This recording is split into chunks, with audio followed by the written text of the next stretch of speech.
The great oceans of our world are full of remarkable partnerships. If you have ever seen footage of a magnificent humpback or a gentle gray whale, you may have noticed their skin is not entirely smooth. It is often covered in clusters of small, white, volcano-shaped shells. These are barnacles, tiny creatures that have chosen the largest animals on Earth as their mobile homes. One might wonder, why do they do this? Are they a nuisance to the whales? This connection between the colossal whale and the humble barnacle is a wonderful example of how life in the sea finds ingenious ways to thrive, turning a living, breathing giant into a traveling reef. This relationship is not one of parasitism, where one creature harms another for its own benefit.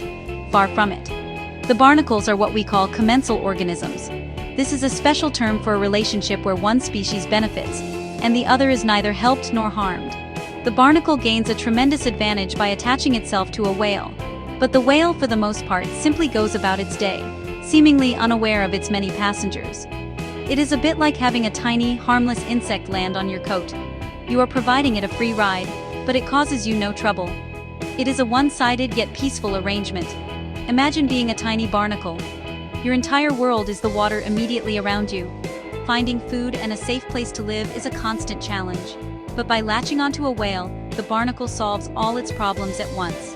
The whale becomes its chauffeur, its protector, and its personal food delivery service, all rolled into one. This incredible strategy allows these tiny crustaceans to travel thousands of miles across the vast open ocean, experiencing far more of the world than they ever could on their own. They are the ultimate ocean wanderers, all without moving a single muscle of their own. This is a story of nature's resourcefulness at its finest. The question then becomes, how does this journey begin? It starts when the barnacle is just a microscopic larva, floating aimlessly in the water. It has a very short time to find a suitable surface to attach to, before it runs out of its own energy reserves. For these tiny larvae, a passing whale is the jackpot. It is like finding a floating island in an endless sea. Once they make contact with the whale's skin, they undergo a remarkable transformation, cementing themselves in place for the rest of their lives, ready to begin their long voyage across the planet's great marine highways. So, what exactly are these tenacious little creatures? At first glance, a barnacle looks like a small stony mound, perhaps a type of mollusk like a limpet, but appearances can be deceiving. Barnacles are in fact crustaceans.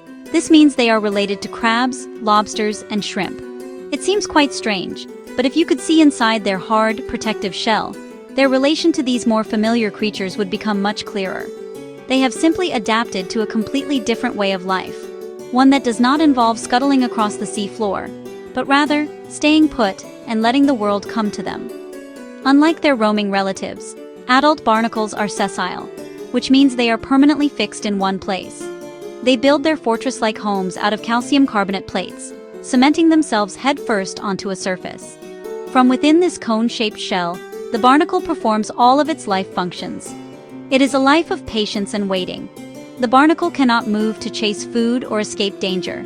It must rely entirely on its location and its unique feeding mechanism to survive the challenges of the ocean, which is why choosing the right home from the very beginning is the most important decision it will ever make. When it comes time to eat, the barnacle reveals its crustacean identity. It opens the plates at the top of its shell and extends a set of delicate feathery appendages called cirri. These cirri look like tiny nets or fans, and the barnacle uses them to gracefully sweep through the water. As it does so, it catches microscopic plankton and other food particles that drift by. It is a continuous, rhythmic motion, a gentle dance that brings life-sustaining nourishment right to its doorstep. So while the whale is busy hunting for krill or fish, the barnacles on its back are simultaneously feasting on the microscopic soup of the sea. This method of filter feeding is incredibly efficient. The barnacle doesn't need to expend much energy at all. It simply waits for the ocean currents, or in this case the movement of the whale, to bring dinner to it. This is why their attachment to whales is so brilliant. A stationary rock on the seabed might get a steady but limited flow of water. A whale, on the other hand, is a constantly moving vehicle, powering through some of the most plankton-rich waters on the planet. For a filter feeder like the barnacle, attaching to a whale is like living next to a perpetual, ever-changing buffet. There are 3 key reasons why whales are such an ideal home for barnacles.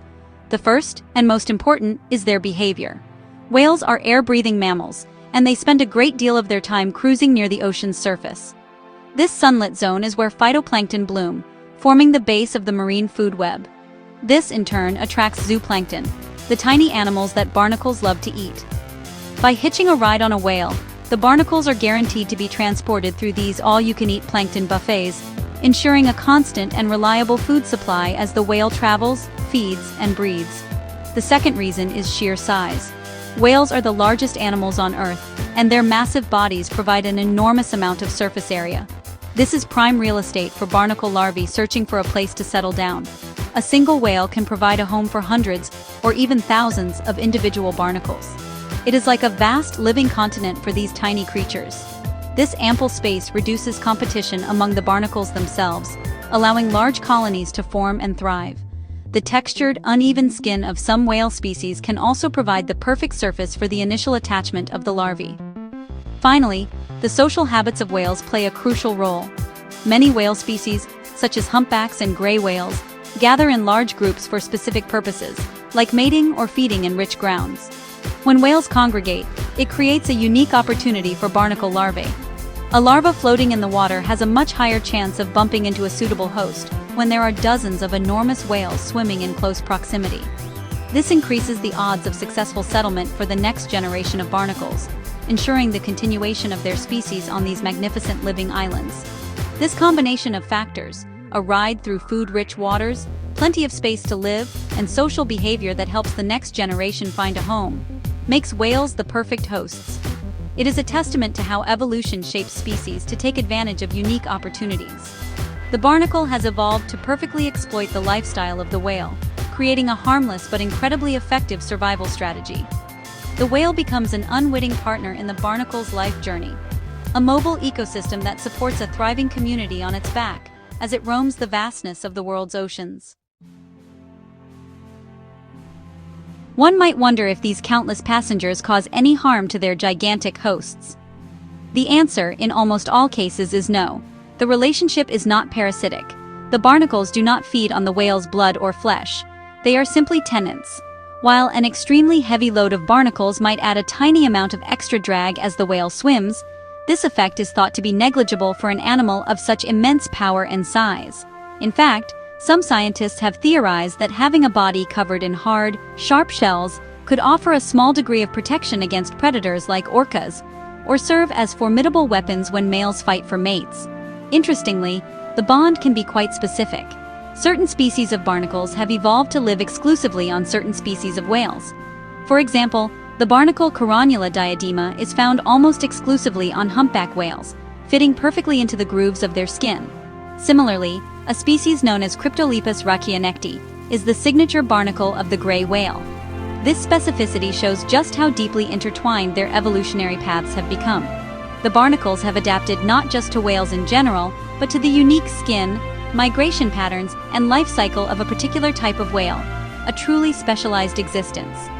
We can also see preferences among the whales themselves. Gray whales are famously covered in barnacles, earning them the nickname living rocks. A single gray whale can carry up to 400 pounds of them. Humpback whales are also known to host large colonies. On the other hand, some of the fastest swimming whales, like blue whales and fin whales, have very few barnacles. It is thought that their sheer speed may make it difficult for larvae to attach.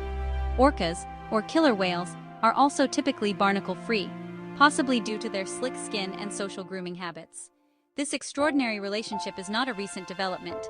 It is an ancient partnership that has been playing out in our oceans for millions of years. Scientists have found fossilized whale bones, dating back tens of millions of years, that bear the unmistakable circular scars left by barnacles. This tells us that almost as soon as the first great whales took to the seas, these tiny crustaceans were there, ready to hitch a ride. It is a timeless connection, a silent agreement between the ocean's gentle giants and its most patient travelers, written into the very history of the sea itself.